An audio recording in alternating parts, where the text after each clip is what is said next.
Hi, welcome to the October Liberal Values Lab with James Hayes-Bohanan. I would call him a coffee maven. I think he sometimes calls himself that. We did a podcast together earlier in the month, and we asked him to tell us a little bit more about coffee, maybe a little about coffee history and about coffee current politics and geography, right?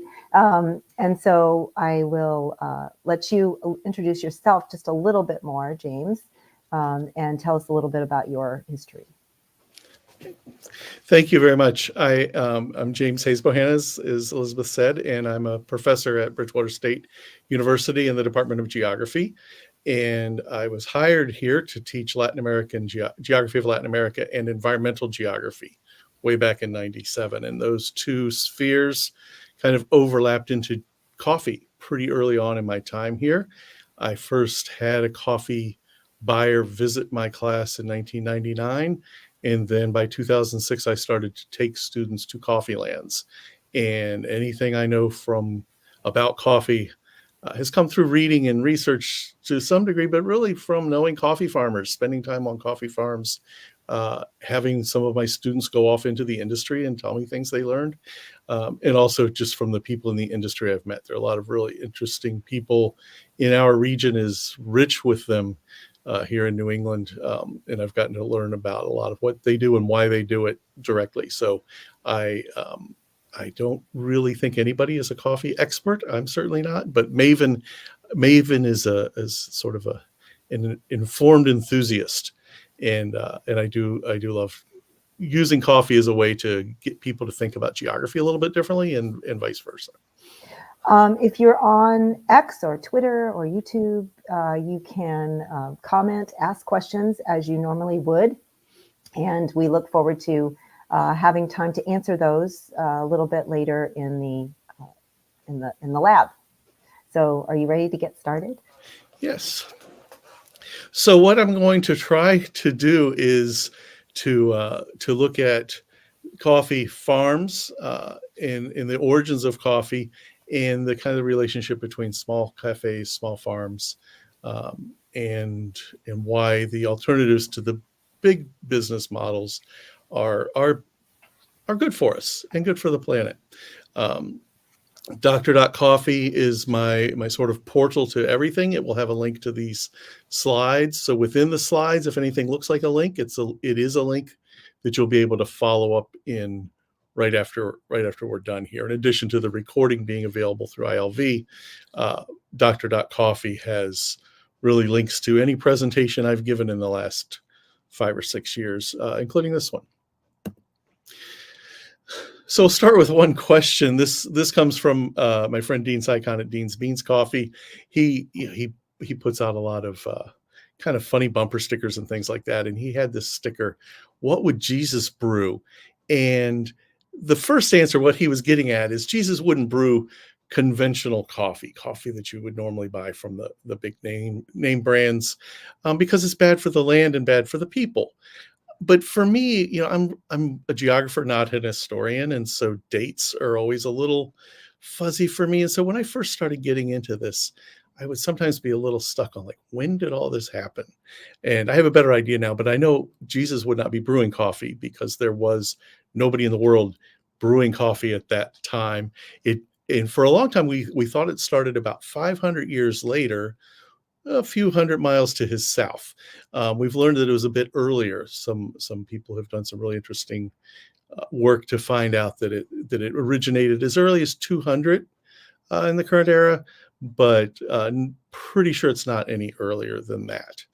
And it begins with this guy Caldi. This is not Caldi. This is just a jumping goat, because Caldi was this goat herd, which is like a shepherd, except for they have goats instead of sheps, right? So Caldi was this young guy in Abyssinia, in what is now Ethiopia. He was out with his goats, and he noticed them jumping around and dancing and seeming to have a lot of energy, and he thought he could use some of that. So he watched, and he noticed that there were these tall, dark green trees with bright red fruits on them, and the goats were eating those. And so he, like, I always tell my students, don't do this. But he went and just ate some right off the tree. My mother always said, never eat a fruit off a tree, especially a red one, right? So, and that's actually the whole purpose of coffee, right? Is to keep animals from bothering the tree. The caffeine is a problem for most animals. That's why you have bird-friendly coffee, right? The birds don't try to eat the coffee. They just don't. It's not, caffeine's not good for them. So anyway, he saw this and so then all he had to do was, uh, take the fruit, dry it out, break it apart, use the seed, put the seed over a fire, get it charred, grind it up, put it in hot water, and drink it. It's all very obvious, right? So how he got from the jumping goats to the drink, who knows? And he, Kaldi, is sort of a mythical character, but you'll see that name pop up sometimes in your kind of fancier coffee shops. And he was over here in this area of the kind of near the Horn of Africa, a bit to the west of what's shown here as Aksum, but the Aksum is important because it was sort of a connection between Abyssinia and the sea, right? And getting across there to the Arabian Peninsula happened sometime around 500 or 600 AD, or current era. And there's a link there if you want to get into. I had all this text on here, but it was way too much. But for this context, but you can go and read about these kingdoms.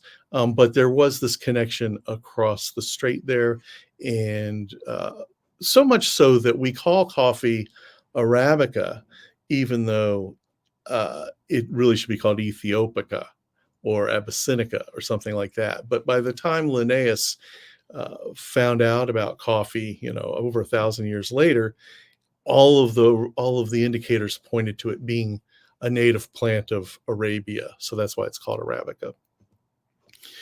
And what happened, it was just in Arabia for about 1,000 years. Nobody outside of Ethiopia and Arabia knew anything about this until the Ottoman Empire had expanded all the way down the kind of the northeast coast of the Red Sea, as far as what would now be Yemen, where some people say coffee originated, not realizing it originated across the strait. But that then made the Ottoman Empire the hinge between the coffee of Arabia, which had been the coffee of Ethiopia, and then Europe. And even back in Arabia, coffee had this interesting social function, or it created a bit of a social problem sometimes for the political folks. It was pretty early on that the governor of Mecca banned coffee shops because people were getting together. They weren't drinking alcohol, they were drinking this stimulant, but they would sit around, complain about things, and leave energized, not having just railed about the government, but maybe write a plan. So there had been some resistance early on to coffee, but also this stronger attraction to it. I like to point out that this Abyssinia, way on the other side of the planet, this is I was on, fast forward, a millennium and a half, I'm in Nicaragua with students, and I go through this town on a bus. We go through this intersection, and it turns out the town is in the shape of a pentagon, and the name of this town in Nicaragua is Abyssinia, and that little house just says on the side, somebody has just painted in big letters, "We buy coffee." So this is a coffee market in Nicaragua. And as far as I know, this is just really a direct reference back to the Kaldi legend. So how does it get from there to here? Even today, it's very hard to get from Abyssinia, Ethiopia to Abyssinia, Nicaragua. It would probably take you a week to make that trip. Google Maps is of no use. I've looked it up. You can't. It does not compute anything for you. So this is pretty far corners of the earth even today. So how do they get there? Well, that hinge, like I said, the Ottoman Empire is the hinge that brings coffee into Europe. And Mark Pendergast's book, Uncommon Grounds, I really recommend. It's kind of a tome. Pendergast has written quite a number of books, and this one about coffee, he really did his homework and really delved into the historical geography of coffee.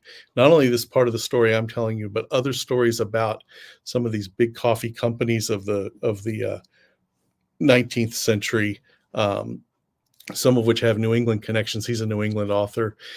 He was nice enough to visit our class once and to have our class visit him once. He's very, very knowledgeable fellow, even though coffee's not his main thing. I really recommend Uncommon Grounds as almost an encyclopedia of these historical patterns. And he just had some interesting things that I transferred to a map, because his book is not a geography book. So I had to kind of plop these onto a map. One of them is as early as 1605, the Pope was saying why this Satan's drink is so delicious that it would be a pity to let the infidels have exclusive use of it. So he had this sort of tension similar to the governor of Mecca saying like, well, this stuff is obviously terrible, but I don't mind having a drink myself. So we'll bring it over here. And some of these I put in because I did a presentation about coffee at the Yeshiva University in New York. And so I was looking up all these connections, and the very first coffee shop in London and one of the very first coffee shops in Europe was operated by a Lebanese Jew named Jacobs, who opened that coffee shop, and it is still there. It has had, under a series of different iterations, it is a coffee shop, and he was somebody who was there sort of as an exile, but he was tolerated because he had the coffee. The Turkish ambassador brought it to Paris. Venice had coffee as early as 1683, and in fact, there was a battle in Vienna. Vienna was besieged, and this guy named Franz George Kolchitsky is written up as a hero of Vienna because there was 500 pounds of coffee that was about to catch fire outside the city gates, and he managed to save it. So and Pendergast's book is full of things like that. And we'll come back to Pendergast in another context soon. I want to mention Trieste is just one example today of where the coffee shop culture is so important. And this is a link to an article about Trieste in particular. And Italian's a language I don't speak, so I'm probably saying the name of the city wrong. But it was interesting to me that this showed up in an article that said, surprising that this is an important place. Well, no, it's not surprising. All the European capitals have had coffee shops for centuries now, and Trieste is one of the more important ones.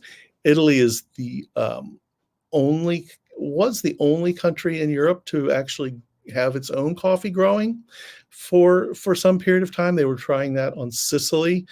Portugal out in the Azores also does some coffee. So European countries with islands apparently slightly warmer islands can do the coffee, but bringing it all the way from Arabia was hard. They didn't know they could get it in Ethiopia.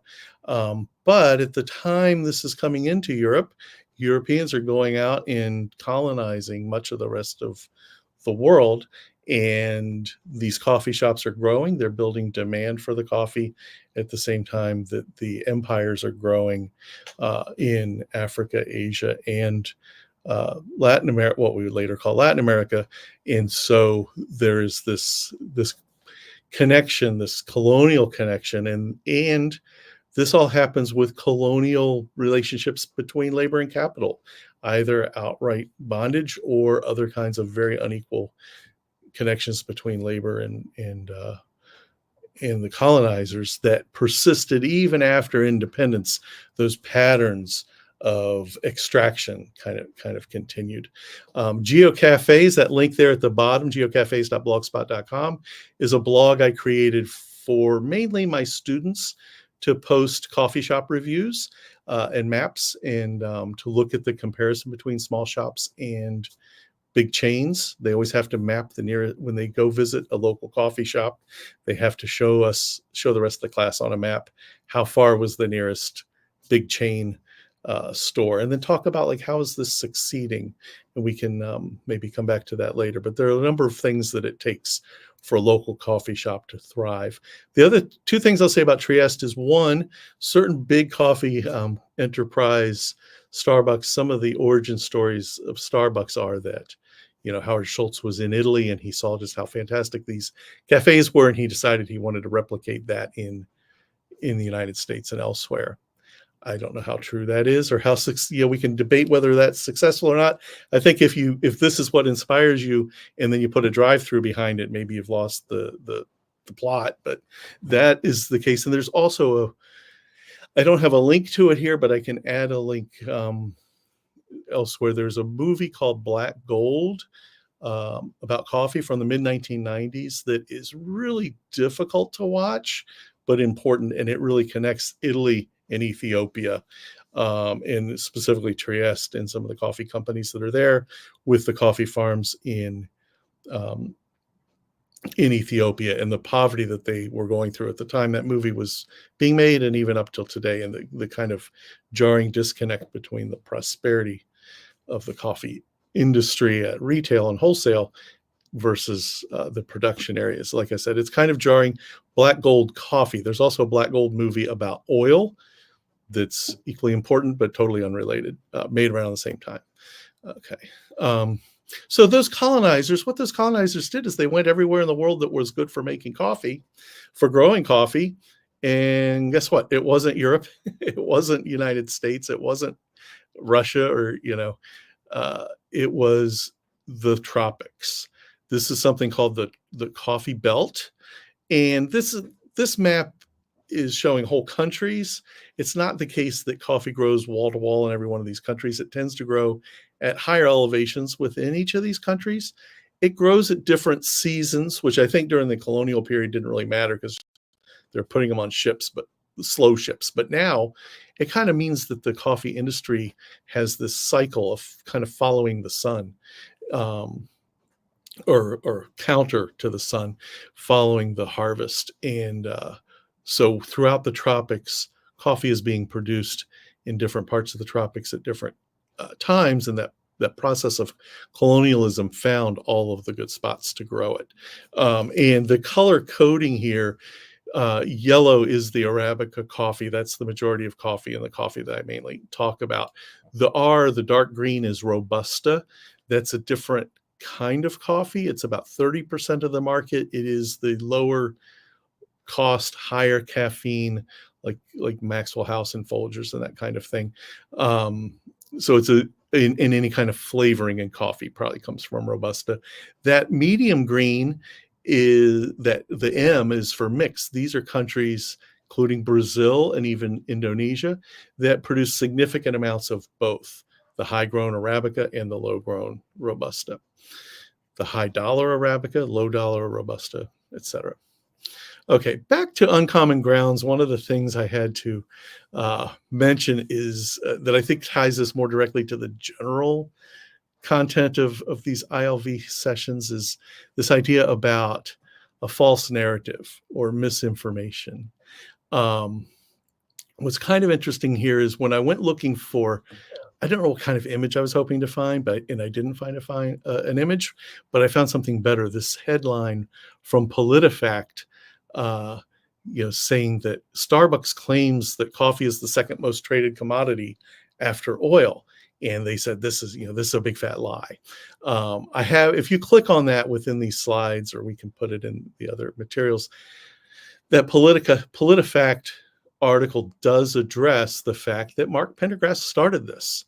This book has at least 2 editions. The first edition, he just, in the introduction, he says, coffee is the second most traded commodity after oil. And that got picked up and repeated so often that anybody who tried to fact check it would find credible sources. All the hundreds of students I taught this to, said, well, Hayes-Bo told me, and he had it in his book. Guess what? It's not true. Pendergrass is embarrassed about this. He has devoted much of his energy to reeling this back in, but guess what? He has not succeeded. Even I don't think Starbucks intended to tell this as Starbucks believed it, because everything they read, their people read, pointed to this. And so then we have like a meta misinformation things, because when I was talking to my favorite librarian about this, she said, "Isn't there a Mark Twain quote?" I'm like, "Oh yeah, there is a Mark Twain quote. It's not a Mark Twain quote. It's a Jonathan Swift quote." And so there's like levels of, it's hard to know what's going on in the world. So if you read second, or I don't know how many editions it may be, but if you read a second edition or later of Pendergrast, or you find the articles that both my link up there and the PolitiFact links point to, they have his huge mea culpa about this, but it is out there, and we'll never reel that back in. And then if you want to read about the whole Mark Twain thing, it's down under the Jonathan Swift reference. He said it a long time ago, some version of it. And these people at the quote investigator, that's a whole thing, quote investigator, they really dig deep into things like this. Okay. But it is a commodity, or it can be. A commodity is a product that's traded, and that is interchangeable. That's what makes something, if we use commodity as sort of a pejorative, it means not unique, not distinctive. So most coffee is not distinctive. Most coffee is coffee. As long as it meets a certain standard, it's going to be called coffee, and it's going to trade on the world market. And even if it's a little better, its price is going to be tied to whatever the standard coffee is. So if you say, "Oh, I have coffee is scored like wine." So if I have a coffee that is a 90-point coffee, maybe I get a bit more than an 85-point coffee. But if 85-point coffee goes down, so is my 90-point coffee, because the basic coffees can be interchanged. That field, that big patio might look, you see a person standing there with a rake. It looks like he's standing on sand, maybe. That is coffee. That is coffee that has already been picked, peeled, and set out to dry. All those bags in the background, stacked on pallets, each of those bags is a 60-kilogram, 132-pound bag of coffee in the dry form, ready to export. And CISA, CISA is a company that is, one of the richest operations in Nicaragua, because Nicaragua is a major producer. They have little buying stands all over the country, and they are buying coffee as a commodity. If it's in a white bag, it's CISA. If it's got to be in some other color bag to be coffee from anybody else. I've never been on that property. That's me taking a picture from the bus. I've not been invited to the CISA big plant, and I've not really tried very hard. What we think commodities do is that they vary randomly. The price goes up, the price goes down. There's this interaction between supply and demand. If the price goes up, that will attract producers. If the price goes down, that will attract buyers, and it just bounces back and forth. That's what we think commodities do. And if you have an economy, or even a family economy, certainly a national economy, dependent upon commodities, this is inherently risky. But what commodities actually do isn't even that good. They fluctuate randomly in the short term, but over time they trend downward. And this is the idea of Raul Prebisch, who was a mid-20th century economist at the Economic Center for Latin America in South America. And he proposed this Prebisch thesis that over time, if you're producing wood, copper, iron, or coffee, or corn, any kind of commodity that's interchangeable like this, over time, you're going to lose ground relative to people who are producing machinery, and certainly people who are producing intellectual property, right? So there's this decline over time. And this is what really concerns people who look at the coffee industry and the hundreds of thousands of people directly involved and the millions of people indirectly involved. They're involved in something that fluctuates the price fluctuates because of factors beyond their control, and the fluctuation over time is downward. So for at least some people in coffee, the key to breaking the cycle is to make coffee in a way that it is less connected to those swings, to make it specialty coffee. This is what we call a coyote. The fellow on the right, a couple of my students there on the left, we saw this sign and I asked our guide to stop. We have to stop here. It says that we buy coffee at the best prices, meaning the best prices that they're going to get today. Because if somebody has coffee to sell that they've recently harvested, they can't wait. First of all, they have to get back to work. And second of all, it's going to rot. It's going to start to rot. So as I'm taking this photograph, behind me is those big coffee buyers. And ahead of me are the small coffee farmers. And this is a broker, a middleman, or a coyote. Coyote is sort of a word you don't say out loud in coffee lands that much.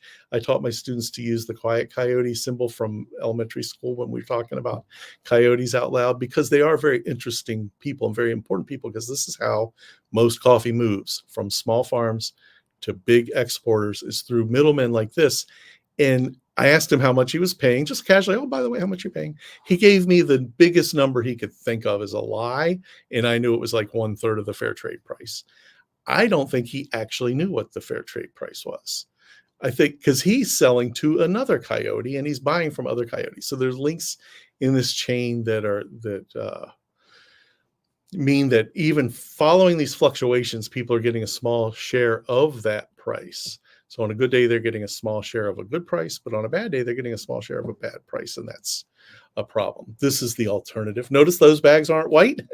This is the first place in the world where coffee growers, such as my late great friend Alfredo, he's passed away since, he is with Seco Cafen, which owns, it's a union of a couple thousand coffee farmers who own this facility. It was the first place in the world where they were processing and testing their own coffee. And that means that they were able to sell it at a fair trade price. There's a floor on that price fluctuation. And they had better information. So it's a student in that picture to the left. That's a young woman who worked in a cupping lab. This was a lab that before Soul Cafe, you had to go to Europe or New Orleans or New York or San Francisco to see a lab like this. But some coffee growers and coffee buyers in San Francisco helped them to build this lab. And the lady there had started out on the patio being just one of the people who dries the coffee. And she worked her way up to being a taster. And she is now, and anybody else who works in that lab, testing the quality of coffee just like a buyer in Zurich or Trieste would do. And that's all I have for the moment. So you said that we might talk about what it does take for a small coffee shop to survive or thrive. Yes, sorry, I didn't delve into that enough, but yes, interestingly enough, it may or may not have to do with the coffee itself. This is sort of the sad part of sending. What I do is in that GeoBlogs assignment. This is for an on-campus class. So I have two kinds of coffee classes. One is a travel class where we visit origin, and the other is an on-campus class where we apply some of those lessons from my having visited, and often, one or two students might have been on a tour. And we talk about the big picture, but it's the seminar that I teach on campus is something we have at Bridgewater called a second year seminar, where students are expected to speak. So as soon as the university, I should say, we did it through governance, we developed this concept of a second year seminar, a speaking intensive class. I said, this is perfect for coffee. And in fact, the classroom I always teach this class in has round tables so that I could put 4 students at each table and I can have them chat as if at a coffee shop sometimes, or listen to me. In the room has a sink, and it's next to a room where I can keep all my brewers, grinders and stuff. So we talk about coffee shops, and then they have to go out, visit a coffee shop, and then bring back a verbal report to the class. And after a couple of years of doing this, I found that I really needed to capture it, because sometimes I'd be in a town and I'd say to myself, oh, a student of mine was here someplace. I don't know where they were. So now I have them I have a Google map in there that connects us to all of them. But I asked them to like find out where's the nearest coffee, big brand. And it's never more than a mile. Almost never. If they're anywhere in New England, they have a Dunkin' Donuts nearby. I've not had Dunkin' Donuts coffee since 2008, but that's just me. But I always have them show me. And sometimes I got this idea because I was sitting in a coffee shop that was next door to a Dunkin' Donuts. Like they were adjacent. And I thought, how are they making this work? And in that case, they had somewhat better coffee, but it was mainly this sort of quick, convenient breakfast, people who knew each other, a seating area where some people might be sitting around talking politics, which has been going on in coffee shops for 1,500 years. Some combination of those things. My students have brought me wonderful examples of people doing additional things, like there's art on the wall from local artists. I'd say, 5 or 10% of good coffee shops have that going on. I have a painting that I just got framed from a local coffee shop. Excellent. that So there's some pretty thing arts. happened. I was sitting there and I was like, oh, I love that picture, and so, yeah.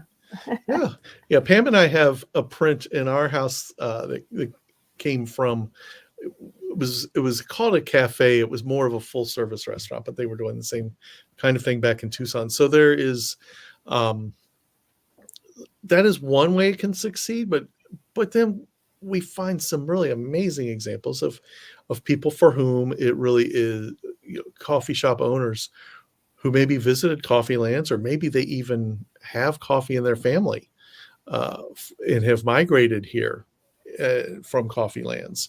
But often there's some kind of connection, and people try to support the farm in the community back in some other part of the world that way. I know a great coffee shop. Well, I say great coffee shop. I've never actually been to it. I just know it's great because I buy coffee from them sometimes online, and I just know what they're doing there is Cafe Java Vino in Atlanta is this place where the owner grew up on. There's a pair of people, a couple. One of them grew up on a coffee farm I visited every time I go to Nicaragua, and her husband is a wine expert. So for years, the only coffee they sold was from her family farm, which is a wonderful farm, wonderful sustainable farm in Nicaragua. And more recently, they've branched out now, and I've seen that too, where some coffee shops that have started with a particular connection eventually start. They realize they attract customers who are interested in different coffees, and so they'll bring, because each coffee origin can have a different flavor profile if you're doing it right. And so some coffee shops really lean into that. What I have found, here's my imaginary Venn diagram. Most places either do coffee really well or they do breakfast really well. The overlap is very, very small. We found one down in Maryland couple weeks ago that we were delighted they had both happening, but it's pretty rare. So the ones that succeed tend to be, I guess, people are supporting because they know that it's connected to like the coffee origin, and or they are maybe branching out a little bit and doing other things like cat cafes or books or like you said, art or something like that. Yeah, we had a very successful, the public library in the town of Lakeville was a very successful cafe bookstore. Once the town library needed a bigger facility, they moved to a new building. Town still owned this building, and so they rented it to this wonderful entrepreneur who then she did enough research to connect herself to a really good roaster importer in Plymouth. So she was selling really good coffee. She was not a coffee snob necessarily or expert, but she became pretty good with pretty expert with the coffee. And she had these books, and it was a very very good. It was an original what's the guy, Carnegie Library, like an old Oh, stone building, like a real Carnegie Library. And it, unfortunately, she sold it to somebody who just flipped it. Now it's not oh, anything. So I'm really sad. yeah. But it was really, really a smart idea in combining, in that case, really good coffee. And she actually reached out to me once to ask if I knew anybody who might want to work there. And one of my coffee students ended up working there for a couple of years and really helping that place out. So it can be some other thing. But I guess one thing I'll back up and say is one thing that makes it possible to sell really good coffee and still compete with these big brands is that they don't have, like somebody like all these examples we've just mentioned, they don't have franchise fees. Franchise fees at a place like Dunkin' Donuts are ridiculous. You must use the company napkin, the company cups and all that thing, and you will pay a fortune for them. And so there's this whole branding operation that's ongoing that the individual franchisees have to support. And so if you take that out, you could spend that difference on better coffee. So really, I think that's a prerequisite. Not everybody does that, but it makes it possible. It's like, how can they compete with such a big operation? The big operation is not as efficient as one might think because they're extracting this franchise fee, and it can be significant. When certain former governor of Massachusetts was co-owner of Dunkin' Donuts, he really pushed that extraction. Mitt Romney really extracted, he treated that as a special profit center. Any penalties that the poor franchise owners could pay was important to him. So I'm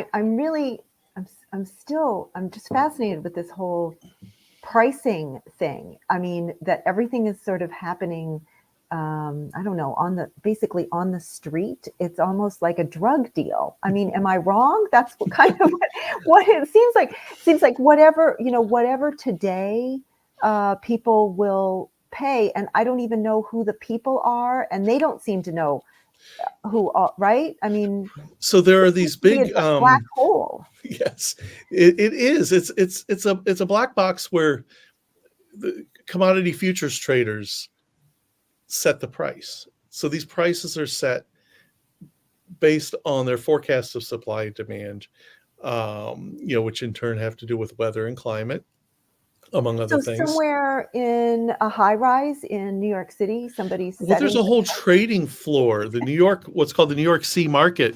And if you watch that film that I said connects Trieste to Ethiopia, it also connects over to the commodity trading floor.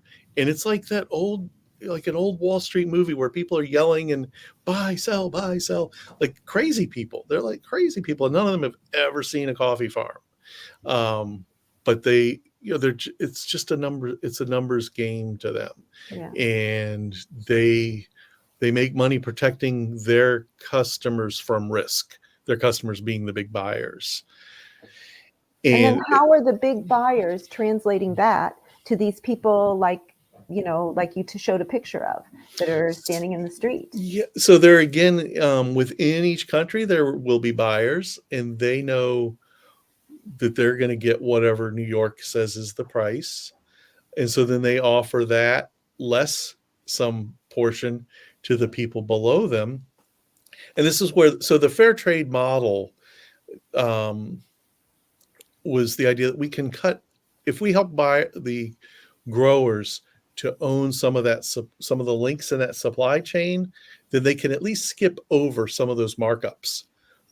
And that's what they did. So owning that processing plant in that tasting lab was really important. But also, my friend there had access to a truck. He didn't even own the truck, but he had use of a truck. And for his whole community, that was a huge deal because they could literally drive by some of these coyotes and get closer to the market and then get a bigger share. And because they were able to make long-term contracts outside the New York market that were fixed because of, sort of altruism, both altruism within, certain people in the industry, the fair trade companies, the original fair trade companies, but also it makes sense. These are people who've said, not only is it reasonable to pay people $1.40 for something that costs them $1.40 to produce, not only is that just humane, but it also means that they'll keep doing it. So the speculators it really is a game. And if they can't buy coffee this year, they'll buy something else. Some of them. But it is a risky game that the industry plays, like paying its providers as little as it possibly can just isn't sustainable. It's not the best way to do business, although it's maybe the most common one. And how that is, I don't understand how people can sleep at night that way, nor how can they be confident that somebody is going to show up with that truck that just came down from the mountain that met the donkey, or the person who had to bring their coffee by horseback to the road, because that happens in a lot of parts of the world. The best coffee is growing up in pretty remote areas where road travel might not be so good. But it is fascinating that this system of keeping the cost low has persisted from before these countries were independent, before these people could even own land. It boggles the mind. Yeah. And, we talked, the whole politics of this, of the growing and the buying and the selling and the small coffee shop, trying to, stay alive in the big chains, the union thing with the big chains and everything. But also, it seems to me that, this origin story of, even banning coffee because people were talking politics, basically. Right.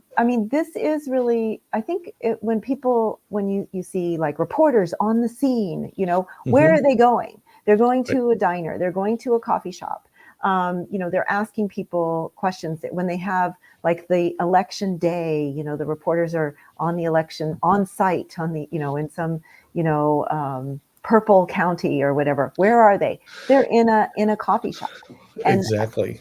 That sort of nostalgic view, I think persists, all this time. And it's sad that I don't know if you, like you said, you don't know if the story's true about the Starbucks, what Welch said, oh, I want to bring this over to the US, but Starbucks definitely isn't that for the most part anymore. You can't sit at a Panera and have coffee anymore. They start bugging you, like where you're going to buy something or whatever. But I do think that, that's where people used to go, to just sit and there's one in Bridgewater where people go and sit and work, professors sit and work and yes, stuff. we tried to have one on campus, but that didn't happen. But we came really close to getting one on campus. And actually before, we are fortunate to have actually a couple in town, one with kind of higher end coffee. I think they just lost their lease, but they'll land. Oh no, they lost their lease at another location. Disregard what I just said. The Bridgewater location of what we all know she's talking about is fine. Their original location, another town is moving. But there are a couple shops here in town that have that coffee shop culture and place. I meet people sometimes that way. And there are a couple of different ones, one better known for the coffee than the other. It's kind of funny. My father a couple months ago said to me that he was meeting a friend for coffee. And I thought, you've never had coffee. Like, he's never had coffee. Even, when I did an event, he came to one of my events, my father did, and he said he didn't expect to learn anything. And he meant he didn't know anything about coffee, never has had a drop of it. So, but he told me he's meeting this friend for coffee. And what he means is he's meeting this friend to sit down in a third place. Coffee will happen, and so will some soft drink for my dad. But it's he was using it as a metaphor for conversation. Right. And you're absolutely right. Like trying to get a table in a coffee shop in New Hampshire or North Carolina or Michigan right now is probably a little challenging. But you get attention. And I heard reporter talking this morning. That's what they're doing. They're just going shop to shop Yeah. because it is that third space and has been for, like I said, 1,500 years. Yeah. Yeah. So those were some of the questions that I had, and I'm just waiting to make sure that there aren't any. I can't see any, so if Jen is listening, she should let me know if she sees any questions. We are going to, we will link to our original podcast in the show notes for this, and we do have a recording about chocolate. And so the podcast you talk a little bit more about the growing of the coffee and a little more about the geography of coffee. And then in the chocolate one, we get a little bit more into the geography and growing of chocolate as well. So I hope people who are interested will listen to those and check out some of the books that you link and so on. I got a message that we're okay, which means that we don't need to worry that we're missing any questions or anything. So I very much appreciate you coming and giving us this little laboratory about coffee, and I look forward to hopefully talking with some of your other connections in the coffee business in a future podcast. That will be great. Thanks for the opportunity. And I'm always happy people are interested in this very important community of people around the world bringing us coffee. Thank you so much. Thank you. Bye-bye. Bye-bye.